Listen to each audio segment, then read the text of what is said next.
வணக்கம்.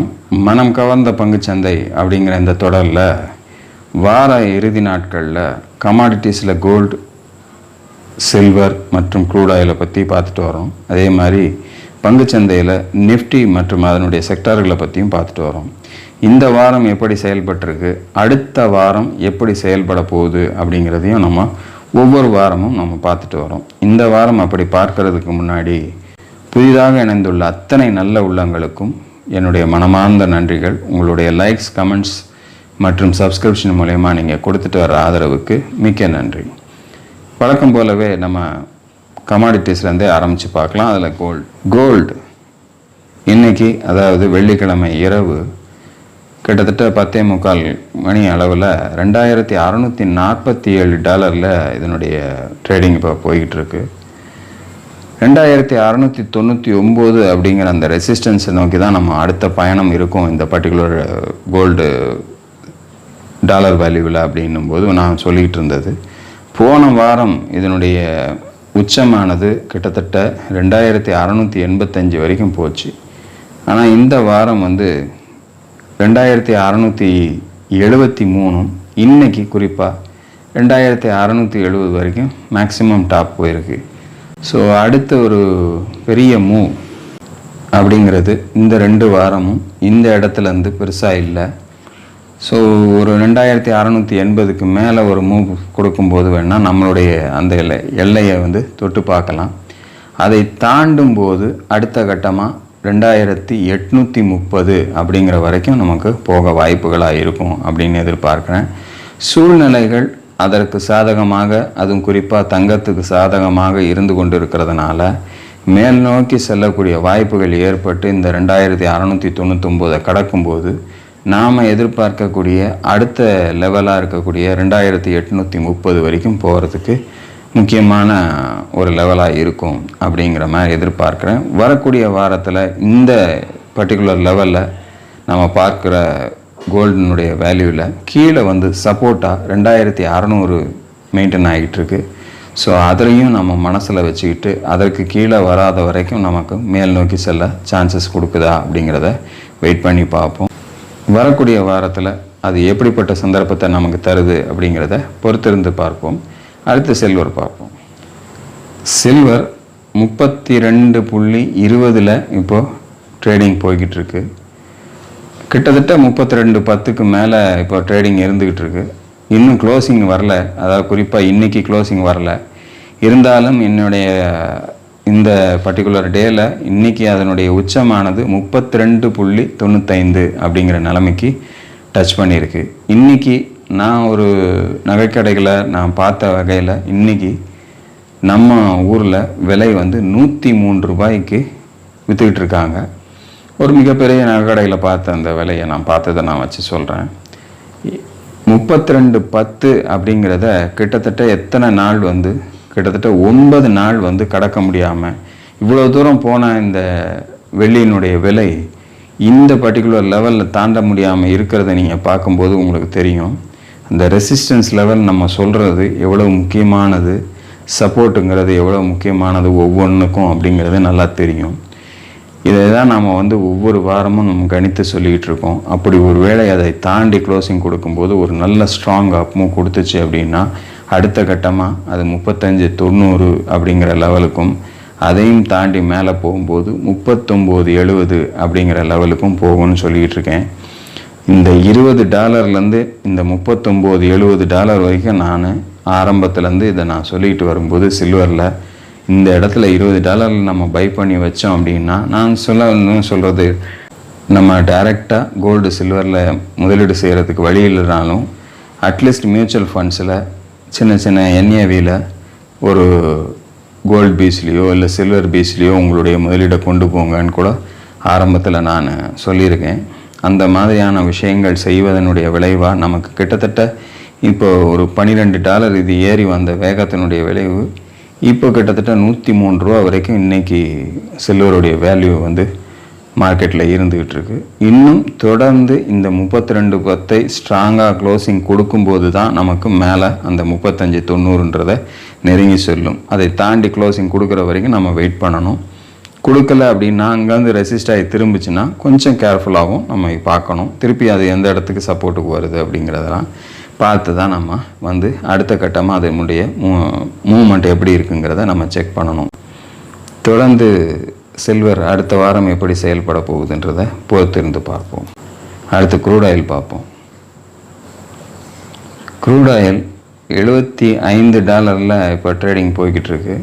கிட்டத்தட்ட இன்றைக்கி மட்டுமே ஒரு 2.5% ஏறி இருக்கிறத நம்ம பார்க்க முடியுது. சமீப காலமாக நம்ம க்ரூட் ஆயில் வந்து ரொம்ப டல்லாக இருக்கிறத பார்த்தோம். ஆனால் கடந்த வாரம் இந்த ஒரு போர் நிகழ்வு அப்படிங்கிறது ஒன்று நடக்கிறதுனால அதனுடைய விளைவாக இதனுடைய ஏற்றமானது வேகமாக இருந்துக்கிட்டு இருக்கு. ஸோ தொடர்ந்து இதனுடைய ஏற்றம் மேலே போகும்போது அடுத்த ரெசிஸ்டன்ஸாக நான் பார்க்குறது 82 அப்படிங்கிற லெவல். அதையும் தாண்டி மேலே போகும்போது 88 அடுத்த கட்டமாக இருக்கும். கீழே சப்போர்ட்டுன்னு பார்த்தீங்கன்னா 72. ஸோ இதை மனதில் வைத்து கொண்டு க்ரூட் ஆயிலை வாட்ச் பண்ணுங்கள். க்ரூட் ஆயில் ஏறுது அப்படின்னா அது வந்து ஒரு ரொம்ப பாசிட்டிவ் சைனாக நம்ம பார்க்கக்கூடிய விஷயம் கிடையாது. பட் என்ன செய்யுது வரக்கூடிய வாரத்தில் அப்படிங்கிறத நம்ம பொறுத்து தான் பார்க்கணும்.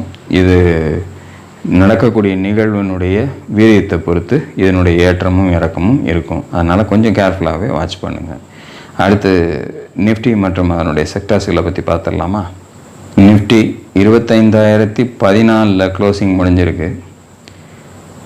நம்ம 25,395, 25,810, அதையும் தாண்டி 26,260 இந்த 3 ரெசிஸ்டன்ஸும் நம்ம மேலே கொடுத்து கொஞ்சம் கொஞ்சமாக போன 2 வாரங்களாக ஏறி மேலே போய்கிட்டு இருந்ததை பார்த்தோம். போன வாரம் கிட்டத்தட்ட நெருங்கி அதனுடைய க்ளோசிங் போச்சு. 26,260 நெருங்கி அதனுடைய க்ளோசிங் ஆனது போன வாரம் 250 வரைக்கும் அதனுடைய உச்சமானது நெருங்கி போச்சு. பட் இந்த வாரம் நமக்கு அதற்கு கீழே தான் கொண்டு வந்து க்ளோசிங்கை கொடுத்தாங்க.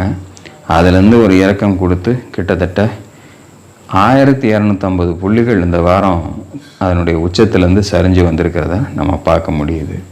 காரணங்கள் எல்லாருக்கும் தெரியும், நான் சொல்லணும்னு அவசியமே இல்லை. உலக நிகழ்வுகள் என்ன நடந்திருக்குங்கிறது எல்லாருமே பார்த்துருப்பீங்க. ஸோ இதனுடைய தன்மை தொடர்ந்து வேகம் எடுத்து இன்னமும் தொடர்ந்து நடந்து கொண்டே இருக்கும்போது நமக்கு மார்க்கெட் இறங்கி வர்றதுக்கான சந்தர்ப்பங்கள் இன்னமும் இருக்குது. அப்படி வரும்போது இப்போ இந்த 25,000 கட் பண்ணி வரும்போது 24,610 முதல் சப்போர்ட் ஆகும். அதற்கு அடுத்த சப்போர்ட்டாக 24,000 முக்கியமாக இருக்கும். ஸோ அதுதான் அடுத்த வரக்கூடிய லெவல்ஸு.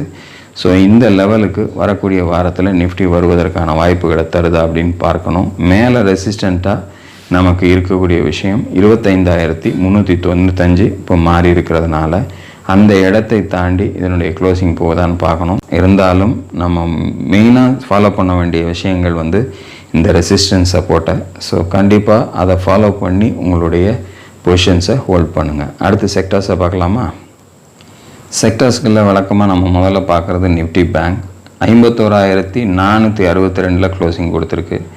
51,850 தாண்டி கீழே வந்திருக்கிறத நம்ம பார்க்க முடியுது. எங்கே ரெசிஸ்டாக இருக்குது அப்படின்னா 54,360 நம்ம மேலே கொடுத்துருந்தோம். கிட்டத்தட்ட போன வாரம் அந்த லெவலை தாண்டி போயிருந்தாலும் க்ளோசிங் ஆல்மோஸ்ட் அந்த நெருக்கத்தில் கொடுத்துருந்தாங்க.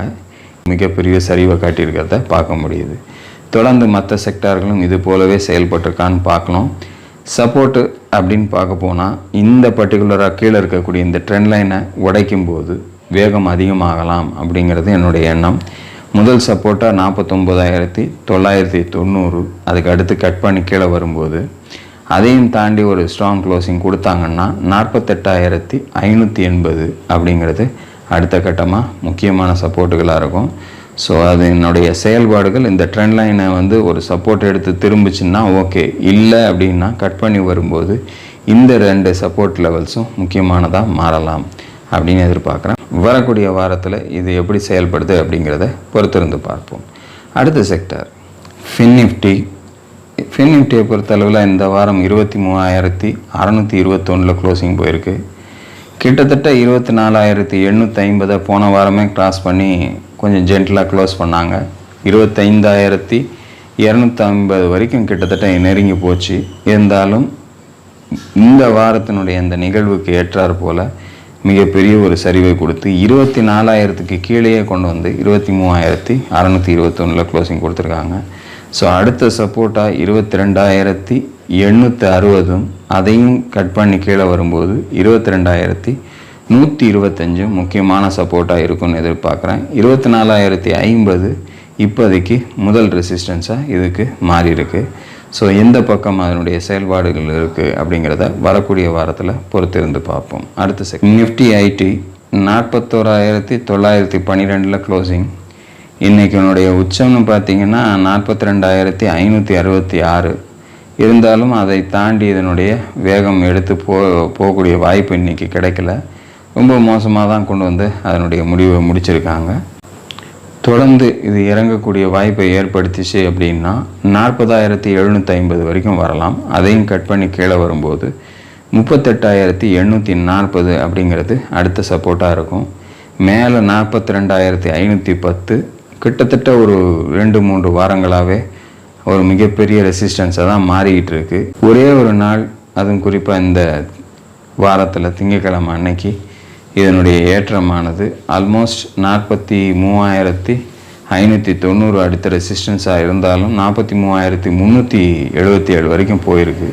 ஆனாலும் அதில் வலிமையாக இல்லாததுனால அங்கேருந்து ஒரு இறக்கத்தை கொடுத்து கொண்டு வந்து தான் இந்த வாரத்தினுடைய நிகழ்வுக்கு ஏற்றார் போல் 41,912 க்ளோசிங் கொடுத்துருக்காங்க. ஸோ தொடர்ந்து அடுத்த வாரம் எப்படி செயல்பட போகுது அப்படிங்கிறத பொறுத்திருந்து பார்ப்போம். அடுத்த செக்டர் நிஃப்டி பார்மா 23,094 க்ளோசிங் போயிருக்கு. கிட்டத்தட்ட 23,100க்கு மேலே ஒரு மாலை போட்ட மாதிரி தான் மாறி மாறி அந்த இடத்துலேருந்து 23,600 வரைக்கும் நெருங்கி போகிறதும் கீழே வர்றதுமா இருந்துக்கிட்டே இருந்தது. இப்போ இந்த 23,100 நெருங்கியிருக்காங்க. ஆனால் அதையும் தாண்டி ஒரு ஸ்ட்ராங் க்ளோசிங் கொடுத்து கீழே வந்துச்சுன்னா அடுத்த சப்போர்ட் லெவலாக நமக்கு 22,695 இருக்குது. அது உடைக்கும் போது ரொம்ப வேகம் எடுத்து 21,950 வரைக்கும் வரலாம் அப்படிங்கிற மாதிரி எதிர்பார்த்துட்ருக்கேன். இப்படி ஒரு வேளை கீழே வரக்கூடிய சந்தர்ப்பம் ஏற்பட்டுச்சுன்னா கொஞ்சம் கேர்ஃபுல்லாகவே இருக்கணும். மேலே நமக்கு 23,600 தாண்டும் போது 24,090ன்ற லெவலுக்கு போகிறதுக்கான சந்தர்ப்பம், ரெசிஸ்டன்ஸ் லெவலுக்கு வாய்ப்புகள் இருக்கா அப்படிங்கிறத பார்க்கணும். நிஃப்டி பார்மா வரக்கூடிய வாரம் எப்படி செயல்படுது அப்படிங்கிறத பொறுத்திருந்து பார்ப்போம். அடுத்து நிஃப்டி எஃப்எம்சிஜி 66,550 அப்படிங்கிற அந்த ரெசிஸ்டன்ஸ் லெவலுக்கு கிட்ட நெருங்கி இந்த வாரத்தில் சென்றிருந்தாலும் கூட அதை தாண்டி பெருசாக போக முடியாமல் கீழே வந்துருச்சு. 63,580 கீழேயே இந்த வாரம் க்ளோசிங் போயிருக்கு 63,380. ஸோ ஒரு வேகமாக ஏறிக்கிட்டு வந்த செக்டார்ஸுக்கு எல்லாத்துக்குமே இப்போ ஒரு கரெக்ஷன் மோட்டில் திரும்பினது மாதிரி ஒரு வேகத்தோடு திரும்பி இருக்கிறத நம்ம பார்க்க முடியுது. ஸோ எஃப்எம்சிஜியும் அதில் ஒரு முக்கிய பங்காற்றுறதை நம்ம பார்க்க முடியுது. தொடர்ந்து அது இறங்கி வரும்போது 61,825 60,680 முக்கியமான சப்போர்ட்டுகளாக இருக்கும். இப்போதைக்கு 63,580 ஒரு முக்கியமான ரெசிஸ்டன்ஸாக இந்த பர்டிகுலர் செக்டரில் மாறி இருக்கு. தொடர்ந்து வரக்கூடிய வாரம் எப்படி செயல்பட போகுது அப்படிங்கிறத பொறுத்திருந்து பார்ப்போம். அடுத்த செக்டர் நிஃப்டி ஆட்டோ 25,925 27,270க்கு மேலே போன வாரம் ஒரு புதிய உச்சத்தில் க்ளோஸ் ஆன இந்த பர்டிகுலர் செக்டர் கிட்டத்தட்ட 25,925 கிட்ட வந்துட்டாங்க. ஒரு நல்ல இறக்கம் இதுலேயும் தெரியுது. ஒரு 4 ரெசிஸ்டன்ஸ் லெவலையும் கட் பண்ணி கீழே வந்துட்டாங்க. சப்போர்ட்டாக இருந்த லெவலை கட் பண்ணி இப்போ அதை ரெசிஸ்டன்ஸாக மாற்றிருக்காங்க. ஸோ தொடர்ந்து இறங்கக்கூடிய வாய்ப்புகள் ஏற்பட்டுச்சு அப்படின்னா 25,275 24,490 ஒரு முக்கியமான சப்போர்ட்டுகள் அந்த பர்டிகுலர் செக்டாரில் இருக்கும். ரெசிஸ்டன்ஸாக 26,040 26,400 ஒரு முக்கியமான ரெசிஸ்டன்ஸாக நிஃப்டி ஆட்டோவில் இருக்கும். வரக்கூடிய வாரம் எப்படி செயல்படுது அப்படிங்கிறத பொறுத்திருந்து பார்ப்போம். அடுத்த செக்டார் நிஃப்டி ரியாலிட்டி 1,120க்கு மேலே போன வாரம் க்ளோசிங் போச்சு. ஒரு ஸ்ட்ராங்காக நிற்கிது அப்படின்னு நம்ம எதிர்பார்த்தோம். ஆனால் அது வலிமையாக அங்கே தாங்கி பிடிக்க முடியல. இப்போ கிட்டத்தட்ட 1,040 கீழேயே 1,031 கொண்டு வந்து க்ளோசிங் கொடுத்துருக்காங்க. அடுத்த கட்டமாக இதனுடைய சப்போர்ட் லெவல்ஸை நான் பார்க்குறது 965 தான் முக்கியமான சப்போர்ட்டாக இருக்குது. ஸோ அந்த லெவலுக்கு வந்தாலே கொஞ்சம் ஸ்ட்ராங்காக தான் வீக்கான மாதிரி நமக்கு தெரியுது. அது அப்படி ஒரு சந்தர்ப்பத்தை வரக்கூடிய வாரத்தில் தருதான்னு பார்ப்போம். 1040 1120 முக்கியமான ரெசிஸ்டன்ஸாக இப்போ தொடர்ந்து இருந்துக்கிட்டு இருக்கு நிஃப்டி ரியாலிட்டியில். அடுத்த வாரம் எப்படி செயல்படுதுன்றதை பொறுத்திருந்து பார்ப்போம். அடுத்த செக்டர் நிஃப்டி மெட்டல் 10,200க்கு மேலே ஒரு ஸ்ட்ராங் க்ளோசிங் கொடுக்க முடியாமல் இந்த வாரமும் அந்த இடத்துல முட்டி நின்றுச்சு. 10,420 நம்முடைய ரெசிஸ்டன்ஸு. 10,113 இந்த வாரம் க்ளோசிங் முடிஞ்சிருக்கு. மற்ற செக்டார்களை கம்பேர் பண்ணும்போது ஒரு மிகப்பெரிய இறக்கம் அப்படிங்கிறத நம்ம இதில் பார்க்க முடியலன்னா கூட ஒரு லெவலுக்குள்ளேயே போன வாரம் ஏறின இடத்துலேருந்து கொஞ்சம் தூக்கி மேலே கொண்டு போய் நிறுத்தி வச்சு மற்ற செக்டார்களை கம்பேர் பண்ணும்போது அவ்வளோ பெரிய இறக்கம்ங்கிறது மெட்டலில் இல்லை அப்படிங்கிறது மாதிரி தெரியுது. ஸோ வரக்கூடிய வாரத்தில் 10,420 கடக்கிறதுக்கு வாய்ப்பு எடுக்குதா, இல்லை 9,805 கட் பண்ணி கீழே வரத்துக்கு முயற்சி செய்யுதா அப்படிங்கிறத நம்ம பார்ப்போம். ஏன்னா இப்போ தான் சமீபத்தில் அந்த ட்ரெண்ட் லைனை கட் பண்ணி இந்த 2 வாரமும் மேலே வந்துச்சு. சூழ்நிலை காரணமாக அந்த இடத்துல தேங்கி நிற்கிறத நம்ம பார்க்க முடியுது. ஒருவேளை அடுத்த வாரம் அந்த தேக்கத்துலேருந்து மேலே போகும்போது 10,420 நோக்கி செல்லுதா அப்படிங்கிறத வெயிட் பண்ணி பார்ப்போம். அடுத்த sector Nifty oil and gas 12,650 கீழே வந்துருச்சு. ஆல்மோஸ்ட் 13,000க்கு மேலே கொண்டு போனாங்க போன வாரம். ஆல்மோஸ்ட் 13,152 வரைக்கும் இந்த வாரத்தினுடைய ஆரம்ப உச்சம். அங்கேருந்து அதையும் தாண்டி கூட 183 வரைக்கும் செவ்வாய்க்கிழமை கூட போயிருக்கு. பட் க்ளோசிங் அங்கேருந்து பார்த்திங்கன்னா கீழே கொண்டு வந்து தான் முடிக்கிற மாதிரி நிலைமை ஆயிடுச்சு. சூழ்நிலை காரணமாக 12,462 கொண்டு வந்து இந்த வாரம் முடிச்சிருக்காங்க. ஸோ நிஃப்டி ஆயில் அண்ட் கேஸ்லேயும் ஒரு வேகம் எடுத்து மேலே போனாலும் வாய்ப்புகள் பதற விட்ட மாதிரி தான் கீழே வந்துடுச்சு. கீழே 12,200க்கு கீழே போகும்போது 12,000 நோக்கி நெருங்கி போகிறதுக்கான வாய்ப்புகளாக மாறும். ஏற்கனவே இருந்த அந்த சப்போர்ட் லெவலை கட் பண்ணும்போது இன்னும் வேகமாக கீழே இறங்குறதுக்கு வாய்ப்புகளை கொடுத்துரும். ஸோ 12,000 கட் பண்ணும்போது 11,480 வரைக்கும் அடுத்த கட்டமாக வரலாம். உடைச்சி வேகமாக வரும்போது இந்த சப்போர்ட் லெவல்ஸ் எல்லாம் முக்கியமாக நீங்கள் எடுத்துக்கிறது நல்லது. ஸோ இதுதான் இந்த வாரத்துக்கான செக்டார் லெவல்ஸ்.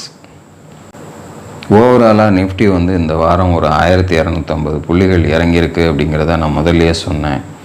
ஸோ தொடர்ந்து அதனுடைய இறக்கம் வரும்போது 24,000 தான் ஒரு முக்கியமான சப்போர்ட்டாக இருக்கும். அதை பிரேக் பண்ணும்போது ஒரு மிகப்பெரிய வீக்னஸ்ங்கிறது காமிச்சு கொடுத்துரும். ஆனால் அந்த இடத்துல சப்போர்ட் எடுத்துச்சு அப்படின்னா நமக்கு அதை ஒரு வாய்ப்பாக எடுத்து ஒரு நல்ல ஸ்டாக்குகளில் அந்த இடத்துல முதலீடு செய்கிறதுக்கு வாய்ப்புகளாக இருக்கும்.